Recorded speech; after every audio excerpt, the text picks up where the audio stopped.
Advance technology, advancement की तरफ जो हमारा देश जा रहा है, एक नेशनल क्वांटम मिशन लॉन्च हुआ था और अभी हम पढ़ भी रहे थे कि इसरो अहमदाबाद में क्वांटम कम्युनिकेशन अचीव किया है और आगे जाके भी 2 सैटेलाइट के बीच में भी हम क्वांटम कम्युनिकेशन अगर अचीव कर पाएँगे तो हमारा जो कम्युनिकेशन है, हमारे जो फाइनेंशियल ट्रांज़ैक्शन है इन सब में एक एक सिक्योरिटी एक हमारी बढ़ जाएगी। तो ये है क्या इसरो क्या कर रहा है इसमें और क्या उसकी भूमिका है?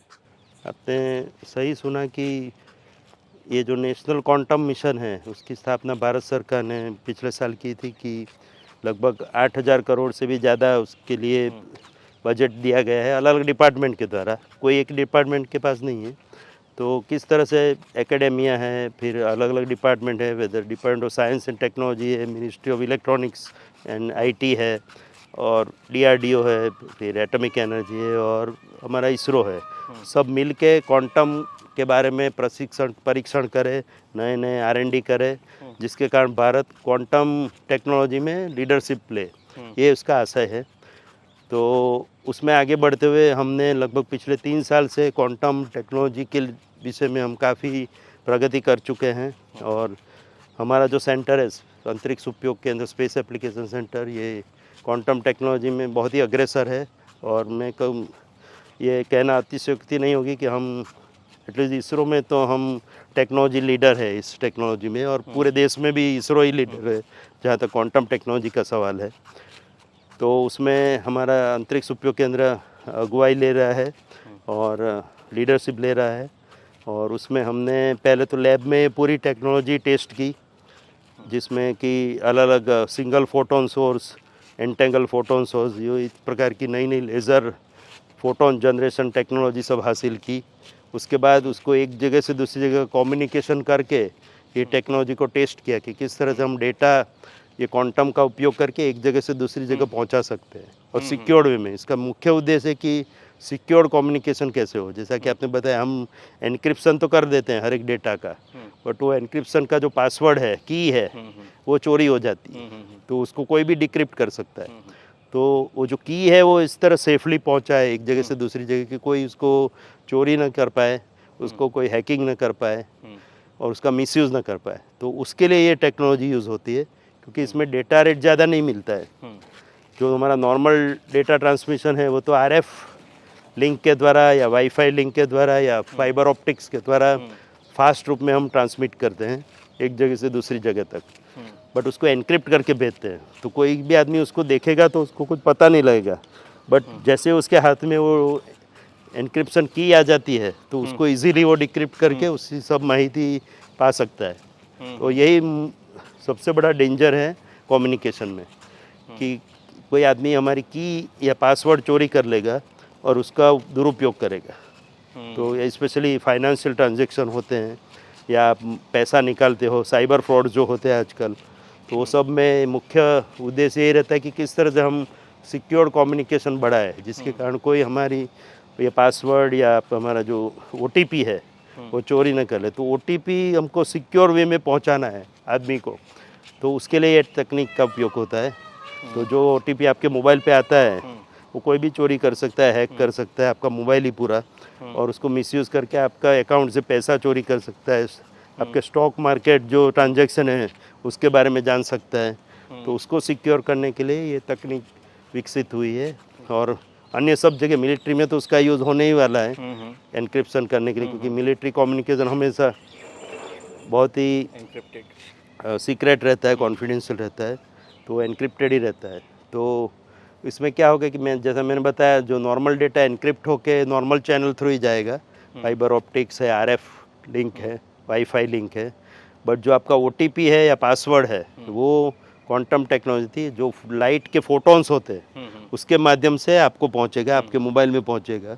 तो बीच में कोई उसको चोरी करने का ट्राई करेगा तो ऑटोमेटिक कम्युनिकेशन बंद हो जाएगा, तो कोई उसको हैक नहीं कर पाएगा, चोरी नहीं कर पाएगा। तो यही ये तकनीक की विशेषता है।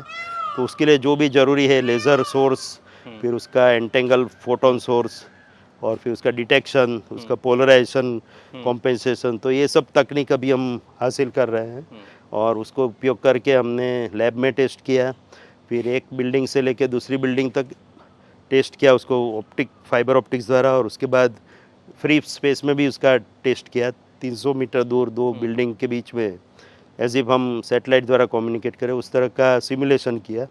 और अभी एम है हमारा कि हम 2 सैटेलाइट लॉन्च करने जा रहे हैं और बाद में एक तीसरा सैटेलाइट भी लॉन्च करेंगे। तो उसके द्वारा हम, और इधर हमने एक ऑप्टिकल ग्राउंड स्टेशन भी बनाया है, तो उसके माध्यम से सैटेलाइट जब भी यहाँ से पसार होगा वो कीज़ नीचे भेजेगा जो एक ऑप्टिकल ग्राउंड स्टेशन पे रिसीव होगी और फिर अलग अलग यूज़र को डिस्ट्रीब्यूट हो जाएगी। तो ये पूरी तकनीक का प्रयोग करने के लिए इसरो ने 2 सैटेलाइट का एक प्रोग्राम भी सैंक्शन किया है, ऑप्टो क्वांटम कम्युनिकेशन सैटेलाइट। तो उस पर अभी ये कार्य शुरू कर दिया है हमने। और जैसा कि मैंने बताया कि स्पेस एप्लीकेशन सेंटर हमारा जो केंद्र है, अंतरिक्ष उपयोग केंद्र, इसमें लीडरशिप ले रहा है टेक्नोलॉजी डेवलपमेंट में, उसके पेलोड को डेवलपमेंट में।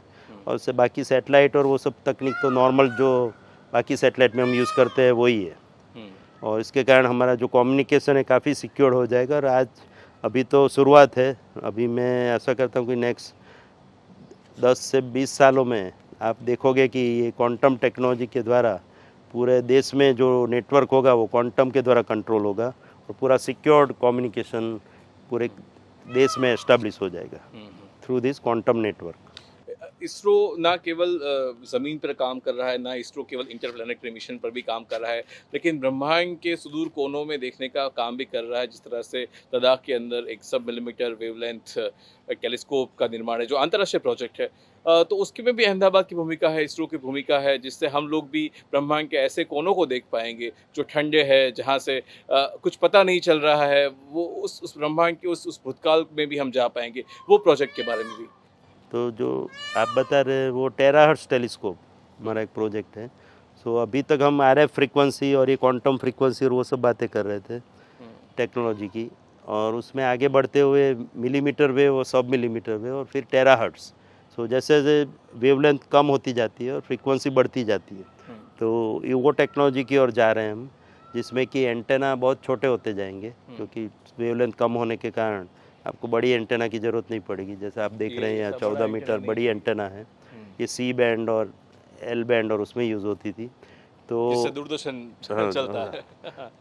तो इसमें मिलीमीटर सब मिलीमीटर में हम उसका उपयोग करके जो कॉस्मिक माइक्रोवेव बैकग्राउंड है, सीएमबी जिसको बोलते हैं, उसका बारे में जानकारी हासिल करने की कोशिश करते हैं कि जो सिग्नल सालों पहले निकल चुका है अन्य स्टार्स से या अन्य प्लैनेट से, वो किस तरह से हम तक पहुँचे। क्योंकि जब तक हम तक पहुँचेगा उसके पहले वो तो कब का निकल चुका है, इतना डिस्टेंस दूर है कि इतने लाइट ईयर्स ट्रैवल करके हमारे तक पहुँचेगा, वो आज हम पकड़ पाएंगे उसको। तो जब भी पकड़े तब से उसके बारे में उसको डिकोड करने का हम कोशिश करते हैं। तो वो सिग्नल बहुत ही वीक सिग्नल होते हैं, सो हाईली सेंसिटिव। तो उनको पकड़ने के लिए जैसे मैंने बताया, या तो बहुत बड़े एंटेना और लार्जर गेन एंटेना की ज़रूरत पड़ती है, तो इतनी छोटी फ्रीक्वेंसी पे हासिल करना डिफ़िकल्ट है। तो हाईली सेंसिटिव रिसीवर जो कि नॉर्मल टेम्परेचर में तो वो काम ही नहीं कर पाएंगे, क्योंकि जो एम्बियंट नॉइज़ ही इतनी होगी कि उसमें वो सिग्नल बरीड हो जाएगा, अंदर घुस जाएगा, तो आपको उसमें निकाल ही नहीं पाओगे वो सिग्नल।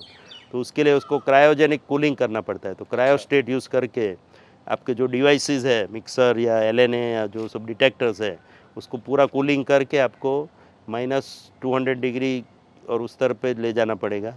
और उसके बाद ही वो कुछ उसमें से कुछ सिग्नल ही पकड़ पाओगे वो भी, और जो कि अन्य तारों से आया है, अन्य सितारों से जो सिग्नल बहुत सालों पहले निकल चुका है और अब तक अभी हमारे पास पहुंचा है। तो ये सब हासिल करने के लिए टेराहर्ट्ज़ टेक्नोलॉजी का उपयोग हम कर रहे हैं या करने वाले हैं। लेह लद्दाख में वहाँ पे हम एक टेराहर्ट्ज़ टेलीस्कोप इंस्टॉल करने जा रहे हैं कि जो हमको ये सिग्नल पकड़ने में मदद करेगा, और फिर उसका एनालिसिस करना तो एक दूसरे ही एक टेक्नोलॉजी है कि किस तरह से उसमें से कुछ हम इंफॉर्मेशन निकाल पाए। आजकल जैसे कि मैंने एक प्रश्न पूछा था चार्ल्स बोल्डन को, जो नासा के चीफ थे कुछ समय पहले, वो यहाँ पे आए हुए थे तब, कि मुझे तो लगता है कि नासा ये सब जो सेटी उसके search for extra terrestrial intelligence की बात कर रहे हैं आप, कि कहीं पे और भी इंटेलिजेंस है, ह्यूमन बीइंग्स है, लाइफ है, तो मुझे तो नहीं लगता, मैं स्केप्टिक हूँ थोड़ा कि लाइफ कहीं होगी, पृथ्वी के अलावा कहीं लाइफ है ही नहीं। मैंने उनको ऐसा बोला था। तो आप क्यों इतना रिसर्च कर रहे हो, इतना पैसा उस पर वेस्ट कर रहे हो, वो पैसा कहीं और लगाइए तो और कुछ मीनिंगफुल रिसर्च होगा। तो उन्होंने मुझे जवाब दिया था, उस समय तो मैं काफ़ी छोटा था, तो उन्होंने जवाब दिया कि ये मानना बहुत ही मुश्किल है कि अगर पृथ्वी पे लाइफ है तो वो और कोई ग्रह पे नहीं है। तो उनका ये जवाब था, इसलिए हम कोशिश कर रहे हैं कि कहीं जहाँ भी हो वो लाइफ कहाँ पे है वो जानने की कोशिश करते हैं कि कहीं और भी ये लाइफ होनी ही चाहिए, उनका कहना ये था। तो ये एक पैराडॉक्स कहा जाता है कि प्रोबेबिलिटी के हिसाब से और पृथ्वी पे जिस तरह से लाइफ है तो उससे तो हमको यही लगता है कि कहीं और तो ये लाइफ है ही, होनी चाहिए। पृथ्वी पे है तो और जगह भी होनी चाहिए। बट आज तक जितने भी इन्वेस्टिगेशन हुए, जितने भी रिसर्च हुए, जितने भी ऑब्जर्वेशन हुए, उसमें कहीं और लाइफ होने का कोई भी नामो निशान अभी तक मिला नहीं है। इतने सालों से ये सब परीक्षण चल रहे हैं। तो ये दोनों कॉन्ट्राडिक्टरी बातें हैं।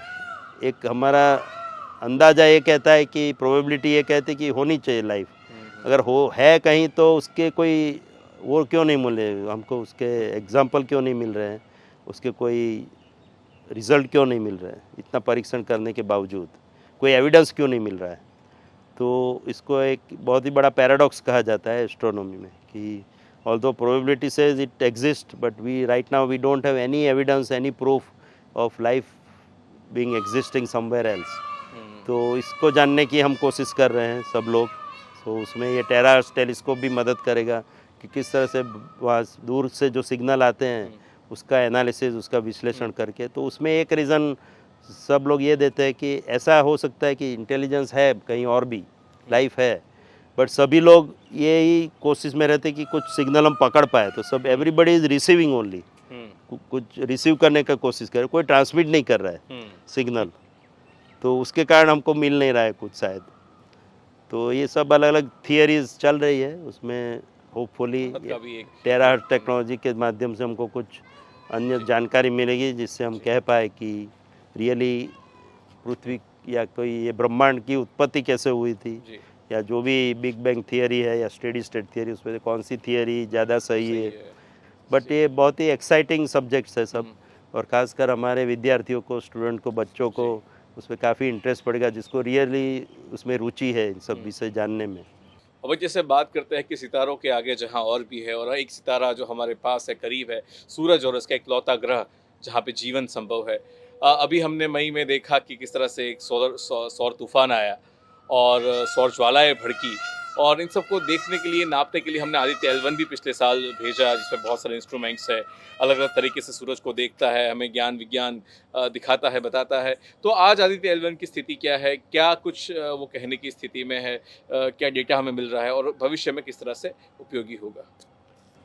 जैसा कि आपको विदित ही होगा कि 2 सितंबर 2023 को चंद्रयान 3 मिशन की सफलता के बाद तुरंत ही हमने ये आदित्य L1 मिशन लॉन्च किया था। और पहले ही उसमें लॉन्च के बाद जो पहली उसका आयाम था वो ये था कि उसको किस तरह से लैग्रांज पॉइंट L1 की ऑर्बिट के इर्द गिर्द उसको उतारा जाए।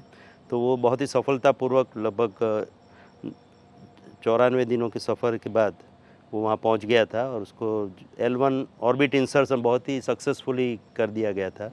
वो बहुत ही डिफ़िकल्ट टास्क था, क्योंकि जब हम चंद्र पे गए थे तो 3,84,000 किलोमीटर दूर था चंद्र। ये L1 पॉइंट यहाँ से 15 लाख किलोमीटर दूर है, तो वहाँ तक जाना और फिर वहाँ से कमांड दे के उसको वो ऑर्बिट में इंसर्ट करना, और सूरज वहाँ से 15 करोड़ किलोमीटर दूर है। आप पता लगा से कि हम तो अभी 1% तक ही गए हैं सूर्य की ओर, बट वहाँ से ही ऑब्ज़र्व करना पड़ेगा क्योंकि सूर्य के ज़्यादा नज़दीक नहीं जा सकते।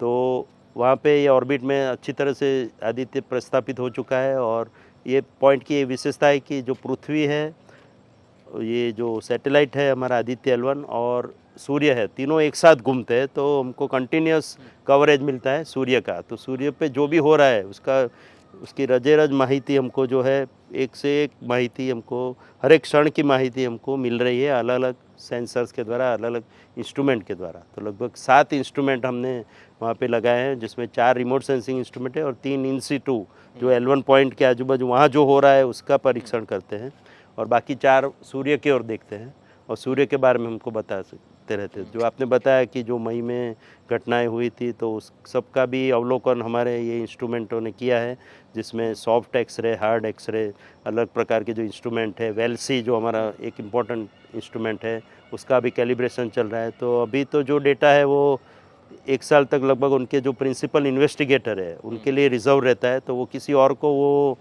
जाहिर नहीं करते, क्योंकि उसके ऊपर से वो लोग अपना पब्लिकेशन पेपर्स तैयार करते हैं।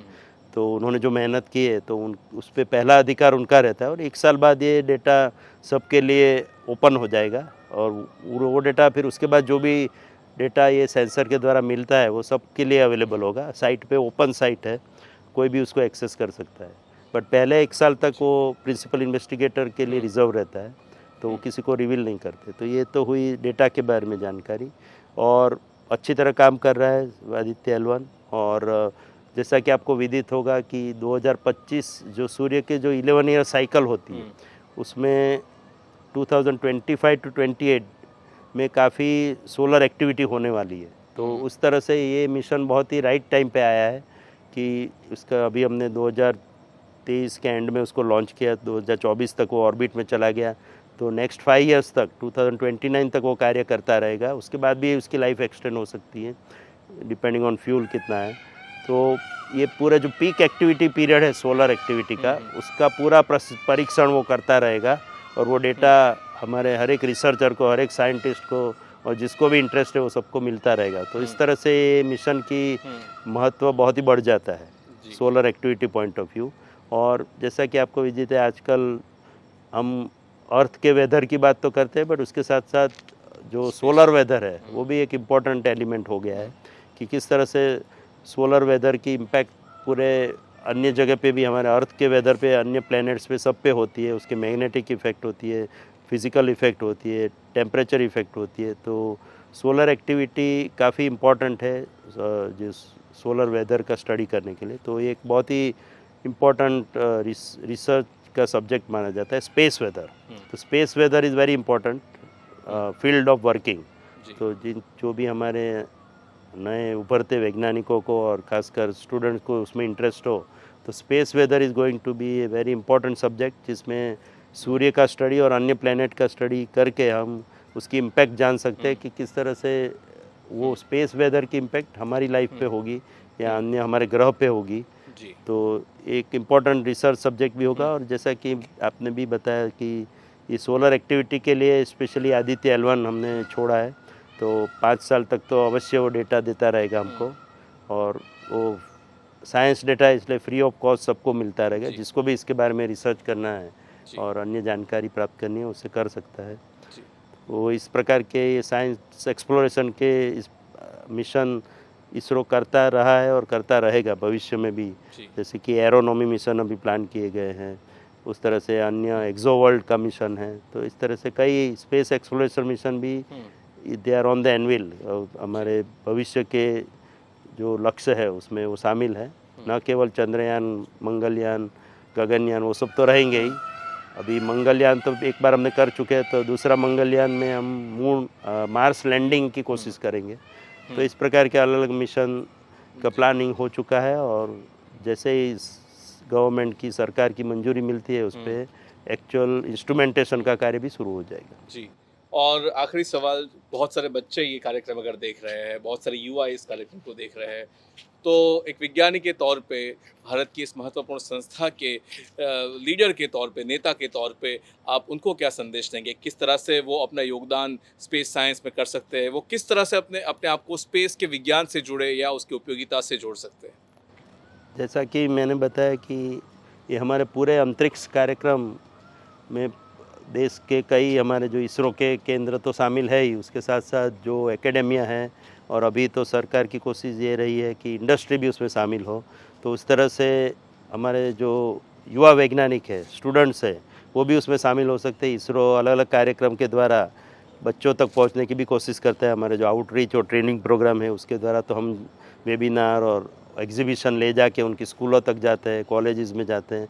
तो वो तो हमारी कोशिश रहती है जिससे कि उनमें एक साइंस और मैथमेटिक्स और अन्य रिलेटेड सब्जेक्ट में उनकी जागरूक हो, उनको इंटरेस्ट जागरूक हो।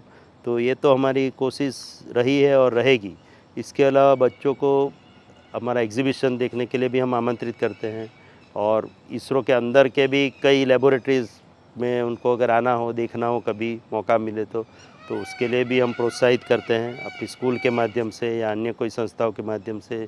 वो ज़रूर से यहाँ पे आ सकते हैं। और उसके साथ साथ हम तो यही कहना चाहेंगे कि अंतरिक्ष विज्ञान एक बहुत ही अद्भुत विज्ञान है, और उसमें अभी तो 5 से 10% ही कार्य हुआ है। उसमें बहुत करने को अभी बहुत कुछ है। और जैसा कि मैंने बताया कि अभी तो हम पृथ्वी पे ही जीवन क्या है और उसकी समझने की कोशिश में लगे हैं। तो आगे तो और क्या-क्या है वो तो एक गूढ़ रहस्य है। तो उसके बारे में भी बच्चों में काफ़ी उत्सुकता होगी, स्टूडेंट्स में काफ़ी उत्सुकता होगी, यंग रिसर्चर्स को भी काफ़ी उत्सुकता होगी। तो जैसा कि हमारे प्रधानमंत्री जी ने जब हम लैंड हुए तब कहा था कि हम जनरली कहते हैं sky is the limit, but यहाँ तो sky is not the limit, इस तरह का हो गया है। तो स्पेस में तो कोई लिमिट होता ही नहीं है, आपको पता है कि इट इज़ लिमिटलेस। तो पूरे संशोधन के क्षेत्र हमारे लिए ओपन है, कुछ भी कोई भी फील्ड में।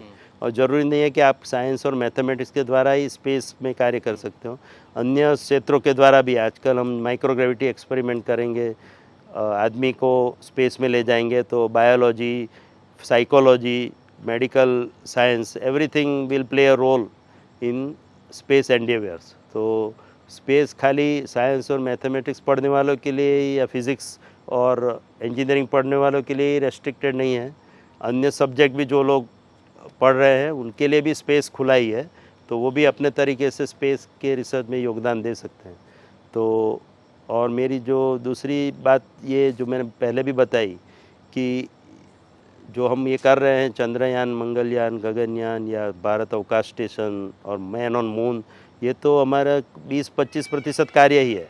बाकी जो 75-80% कार्य जो आम जनता के लिए, आप लोगों के लिए, सामान्य नागरिक के लिए किस तरह से स्पेस का उपयोग करके उसमें हम महारत हासिल करें, उसका उपयोग करके लोगों की क्वालिटी ऑफ लाइफ को इम्प्रूव करें, लोगों की पूरा जीवन शैली को बदल दे, यही कोशिश में हम लगे हैं। और उसमें काफ़ी रोल रहेगा इसरो का, वो सब टेक्नोलॉजी के द्वारा, न केवल खाली चंद्र और मंगल का स्टडी करने की। तो आप सबको मैं आह्वान करता हूँ कि आप भी स्पेस रिसर्च और टेक्नोलॉजी में इंटरेस्ट लीजिए और अपना योगदान दीजिए। और जैसा कि मैंने बताया कि उसके लिए साइंस और मैथ्स और फिज़िक्स और इंजीनियरिंग ही खाली इम्पोर्टेंट नहीं है, अन्य सब्जेक्ट के माध्यम से भी आप उसके का भाग ले सकते हो। तो ये अवश्य ध्यान में रखें। धन्यवाद।